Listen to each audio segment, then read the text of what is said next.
அஸ்ஸலாமு அலைக்கும். Hi friends, welcome back to my channel. இன்றைக்கி பார்த்தீங்கன்னா என்னோட கிச்சன் கவுண்டர் டாப்பில் இருக்கக்கூடிய கேஸ் வந்து ரொம்ப மோசமான நிலமையில இருக்கனால வந்துட்டு அதை க்ளீன் பண்ணலான்னு சொல்லிட்டு இந்த ப்ரஷ்ஷை எடுத்திருக்கேன். இந்த ப்ரஷ்ஷோட ரிவ்யூ வந்து போன வீடியோ ஷேர் பண்ணியிருக்கேன். இது வந்து ஸ்டெயின்லெஸ் ஸ்டீல் ப்ரஷ் தான் எடுத்திருக்கேன். அந்த வீடியோ கண்டிப்பாக பாருங்கள், ரொம்ப யூஸ்ஃபுல்லாக இருக்கும். இதில் வந்து விம்மு வாட்டர் ஆட் பண்ணிட்டு இப்போ வந்து அந்த ப்ரஷ்ஷை வச்சு நான் க்ளீன் பண்ணிகிட்டு இருக்கேன். இது வந்து அழுக்கும் இருக்குது, ப்ளஸ் துரு பிடிச்சிருக்கு. உங்கள் வீடியோவில் தெரியுதான்னு தெரியல, எனக்கு நல்லாவே துரு பிடிச்சிருக்கு. அதை வந்து நான் ஸ்க்ரப்பர் வச்சு வாஷ் பண்ணும்போது அந்த அழுக்கு போகும், ஆனால் துருப்பு இருக்கிற கடை எனக்கு போகவே போகாது. இந்த ப்ரஷ்ஷு வந்து சூப்பராக எஃபெக்டிவாக எனக்கு வந்து க்ளீன் பண்ணி கொடுக்குது.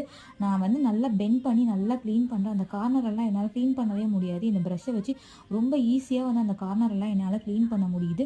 ரொம்ப எஃபெக்டிவான ஒரு ப்ராடக்ட். கண்டிப்பாக நம்ம எல்லாத்தோடைய கிச்சன்லேயும் வந்து இந்த மாதிரி ஒரு ப்ராடக்ட் வந்து கண்டிப்பாக வேணும். கண்டிப்பாக இந்த ப்ராடக்டை யூஸ் பண்ணுங்கள். இதனுடைய ஆல்மோஸ்ட் வேலை முடிஞ்சிடுச்சு. இப்போ வந்து ஒரு கிளாத்தை வச்சு வைப் பண்ணி காட்டுறேன் பாருங்கள். என்னுடைய அழுக்கு இருந்த இடம் தெரியாத அளவுக்கு எனக்கு வந்து இது ஃபைனாக ஒர்க் பண்ணி கொடுத்துருச்சு. என்னுடைய கேஸ் ஸ்டவ் புதுசாக மாறிடுச்சு. இந்த மாதிரி யூஸ்ஃபுல்லான வீடியோ பார்க்க சப்ஸ்கிரைப் பண்ணிக்கோங்க.